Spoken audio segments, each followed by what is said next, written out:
Welcome again. मेरा नाम है प्रांजल शर्मा और आप लोग आ गए हैं हमारे प्यारे से चैनल के मीच पर। तो आज हम लोग समझेंगे कि आईआईटी जैम एग्जामिनेशन क्या होता है, इसमें क्या क्या कब इसका फॉर्म रिलीज होता है, इसके बारे में पूरा डिटेल में आप लोग को बताने वाला हूँ। ठीक है, चलिए शुरू करते हैं। आईआईटी जैम का फुल फॉर्म क्या है? IIT stand for the Indian institute of technology and JAM stand for joint admission test for the masters. ठीक है, तो हम लोग क्या करते हैं, जब हम लोग ग्रेजुएट हो जाते हैं तो हम लोग को क्या करना पड़ता है, मास्टर्स के लिए अप्लाई करना पड़ता है। तो जिस प्रकार से सीयूईटी की एग्जाम होता है मास्टर्स के लिए, तो सीयूईटी से अलग अलग सेंट्रल यूनिवर्सिटीज़ में एडमिशन मिलता है। उसी प्रकार से जो आईआईटी जैम एग्जामिनेशन है, ये आईआईटीज़ और आईआईएससी मिलकर कराती हैं। हर साल अलग अलग आईआईटीज़ एग्ज़ाम कराती है। जैसे इस बार 2024 में जो हमारा एग्ज़ाम हुआ था वो आईआईटी मद्रास ने कराया था। ठीक उसी प्रकार अलग अलग साल अलग अलग आईआईटीज़ या फिर कुछ साल आईआईएस से भी ये एग्ज़ाम कराता है।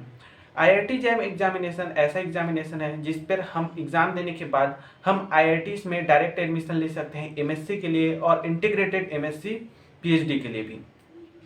आईआईटी जैम एग्जामिनेशन की फ़ायदा ये भी है कि ये आईआईटी जैम का जो हमारा क्वालिफिकेशन होता है, ये ना सिर्फ आईआईटीज़ में एडमिशन दिलाने में हेल्पफुल है, और तो और ये क्या करता है, हमारे आईआईएससी बेंगलोर मतलब इंडियन इंस्टीट्यूट ऑफ साइंस है ना, आईआईएससी, यहाँ पर आईआईएससी बेंगलोर जो है वहाँ पर भी हम लोग इंटीग्रेटेड पीएचडी और सिर्फ एमएससी भी हम लोग कर सकते हैं। उसी प्रकार से कुछ और भी अलग अलग इंस्टीट्यूट्स हैं जहाँ पर जैम के स्कोर को एक्सेप्ट किया जाता है।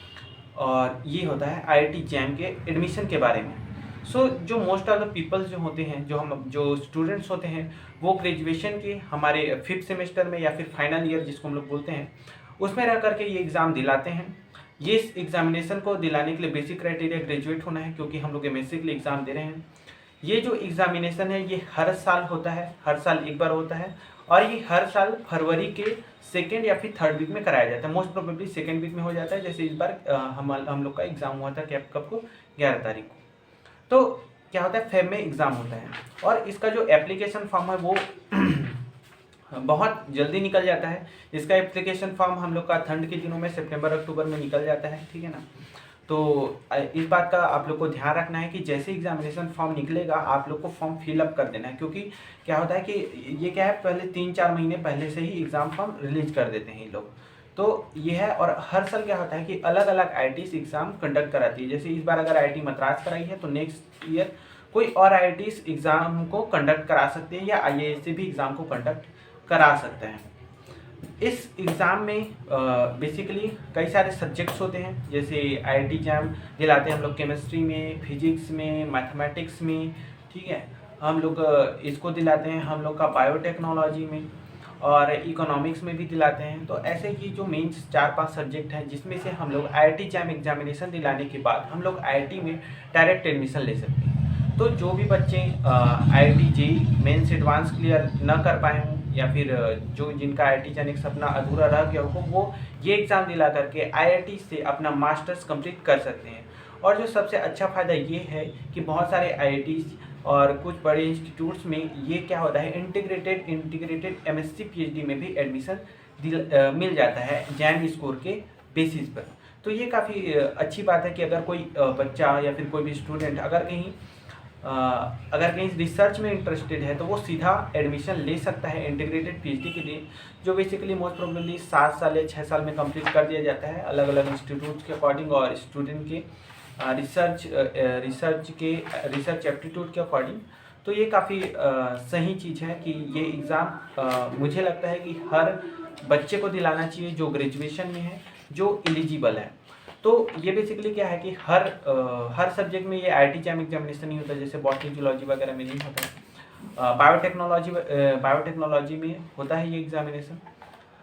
मैं इस साल आईआईटी जैम केमिस्ट्री की एग्ज़ाम दिया था। तो ऐसा होता है कि अगर कहीं केमिस्ट्री में अगर कोई इंटरेस्टेड है तो वो केमिस्ट्री की एग्ज़ाम दिला सकता है, और वो फिजिक्स का भी दिला सकता है। तो एज सच कंपलसरी नहीं है, एग्ज़ाम वो दिला सकता है, लेकिन एडमिशन के लिए अलग अलग आईआईटीज़ में अलग अलग क्राइटेरिया होता है। जैसे कि इस साल की मैं बात करूं तो साल 2023 में जो क्राइटेरिया था वो ये है कि जो आईआईटी बॉम्बे और आईआईटी मद्रास है वो क्लास 12th में मैथ्स मांग रही है, या तो फिर ग्रेजुएशन में आप लोग का 1 ईयर या फिर 2 सेमेस्टर का mathematics as a generic subject आपको होना चाहिए। ठीक है, मतलब आपका कोई ना कोई एक सब्जेक्ट मतलब कि मैथ्स होना ही चाहिए 2 सेमेस्टर के लिए। तो ये थी बेसिक चीज़ें। आईआईटी मद्रास और आईआईटी बॉम्बे मांग रही है केमिस्ट्री के लिए। केमिस्ट्री में अगर कहीं आप एडमिशन लेना चाहते हैं आईआईटीज़ में, तो आप आईआईटी बॉम्बे और मद्रास नहीं जा सकते अगर कहीं आप पीसीबी वाले हो और आपका जेनरिक में मैथ्स नहीं है ग्रेजुएशन में। तो बाकी आप सभी आईआईटीज़ के लिए एलिजिबल हैं। आप किसी भी आईआईटीज़ में, आईआईटी रुड़की, दिल्ली, खड़गपुर, ठीक है, कानपुर, इन सभी में एडमिशन आप बिल्कुल ही एमएससी के लिए, एमएससी केमिस्ट्री के लिए आप बिल्कुल ले सकते हैं। तो और जैसे हम लोग बायोटेक्नोलॉजी का देखते हैं, तो बायोटेक्नोलॉजी में ऐसा तो कुछ नहीं है। आप आईआईटी जैम के एग्जामिनेशन देने के बाद डायरेक्ट आप लोग को एडमिशन मिल जाता है। आईआईटी जैम एग्जामिनेशन में जो सीट मैट्रिक्स है वो अलग अलग क्या बोल सकते हैं, आईआईटीज़ में अलग अलग है। जैसे कुछ आईआईटीज़ में, जैसे आईआईटी दिल्ली में 68 सीट्स हैं एमएससी केमिस्ट्री के लिए, तो कुछ आईआईटीज़ में 40 ही है, और ऐसे ही कुछ आईआईटीज़ में 20 ही है। तो ये वैरी करता है आईआईटीज़ टू आईआईटीज़। जो ओल्ड आईआईटीज़ हैं उनमें ज़्यादा सीट हैं। और रही बात केमिस्ट्री की, तो उसमें इस साल टोटल 800 सीट्स थी आईआईटी जैम केमिस्ट्री में। और बायोटेक्नोलॉजी में सीट्स थोड़ी कम है, लेकिन हाँ उसमें कैंडिडेट्स भी थोड़े कम अपीयर होते हैं, तो ये आप देख सकते हैं। सिमिलरली आप मैथमेटिक्स और फिजिक्स की भी आप ऑफिशियल वेबसाइट पे जा कर के उनका क्या बोल सकते हैं, सीट मैट्रिक्स आप निकाल करके देख सकते हैं। और ये जो एमएससी होता है, ये एमएससी 2 साल का होता है, जिसमें 4 सेमेस्टर होंगे। और आप एमएससी आईआईटी से करने के बाद बहुत ही अच्छे क्या बोल सकते हैं, प्लेसमेंट्स भी आप लोग को मिल सकती हैं आईआईटी से। तो ये चीज़ें थी आईआईटी जैम एग्ज़ामिनेशन के बारे में। तो आईआईटी जैम एग्ज़ाम की बात करें तो आईआईटी जैम एग्ज़ाम में बेसिकली हम लोग का 3 पोर्शन होते हैं जो 100 मार्क्स का होता है। जिसमें क्या होता है, फर्स्ट जो शुरू के जो क्या होते हैं कि जो 20 क्वेश्चंस होते हैं वो एमसीक्यू होते हैं। शुरू के जो क्या बोल सकते हैं, जो 20 क्वेश्चन होते हैं, सॉरी शुरू के 30 क्वेश्चन, ठीक है, शुरू के 30 क्वेश्चन एमसीक्यू होते हैं, जिनमें से शुरू के 10 क्वेश्चन 1 मार्क्स के होते हैं, फिर बाद के जो 20 क्वेश्चन होते हैं वो 2 मार्क्स के होते हैं। तो ऐसा कुल मिलाकर के जो शुरू के 30 क्वेश्चन हैं वो ओवरऑल 50 मार्क्स कैरी करते हैं एमसीक्यू में।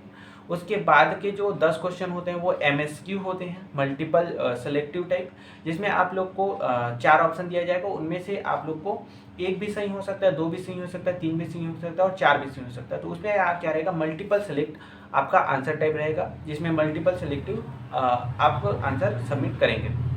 जो वो 10 क्वेश्चन रहते हैं वो 20 मार्क्स का होता है। उसके बाद एनएटी पोर्शन आता है, न्यूमेरिकल आंसर टाइप। उसमें क्या होता है बेसिकली, उसमें आप लोग को 20 क्वेश्चन देखने को मिलेंगे। शुरू के 10 क्वेश्चन 1 मार्क्स के होंगे जो बहुत ही इजी न्यूमेरिकल होंगे, और नॉर्मल आप लोग को वैल्यू पुट अप करना होगा लाइक 1, 2, 2.5 जो भी है। एंड उसके बाद के जो 10 क्वेश्चन होंगे वो 2 मार्क्स कैरी करेंगे। और उनकी बात करें तो वो थोड़े से आप लोग को ट्रिकी लग सकते हैं, और हाँ उसमें आप लोग को सॉल्व करके आंसर वैल्यू पुट करना पड़ेगा। तो कुल मिलाकर के पूरे आईआईटी जैम एग्जामिनेशन में 50 क्वेश्चन होते हैं, 100 मार्क्स होते हैं, ठीक है। 30 क्वेश्चन एमसीक्यू होते हैं, 10 क्वेश्चन एमएसक्यू होते हैं और 20 क्वेश्चन एनएटी होते हैं। 30 क्वेश्चन जो शुरू के एमसीक्यू हैं उनमें से 10 क्वेश्चन 1 मार्क्स के इजी होते हैं, फिर 20 मार्क्स का जो 20 क्वेश्चन है वो 2 मार्क्स का होता है, तो टोटल 40 और ये 10, तो टोटल 50 मार्क्स का ये हो जाता है। 10 क्वेश्चन एमएसक्यू होता है 2 मार्क्स का, तो टोटल 20 मार्क्स का ये हो जाता है। एनएटी सिमिलरली 20 क्वेश्चन होते हैं, शुरू के 10 क्वेश्चन 1 मार्क्स के होते हैं और बाद के 10 क्वेश्चन 2 मार्क्स के होते हैं, तो टोटल हम लोग का 100 मार्क्स का बन जाता है। हर साल आईआईटीज़ का एग्जामिनेशन होने के बाद रिजल्ट अनाउंस होता है, और रिजल्ट अनाउंस होने के बाद हम लोग को कट ऑफ मिलता है।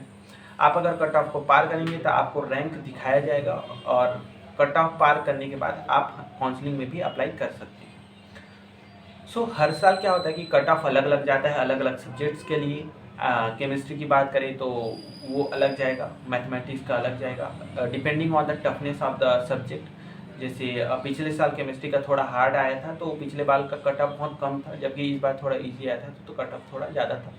तो आप लोग का जो सेफ जोन होना चाहिए, जो अगर कोई आप जनरल से हैं तो आप लोग ये सोचिए कि आप लोग को 55 प्लस स्कोर करना ही पड़ेगा, और अगर आप ओबीसी से हैं तो 2-4 नंबर आप कम ज़्यादा कर सकते हैं, बाकी ज़्यादा डिफरेंस नहीं रहेगा।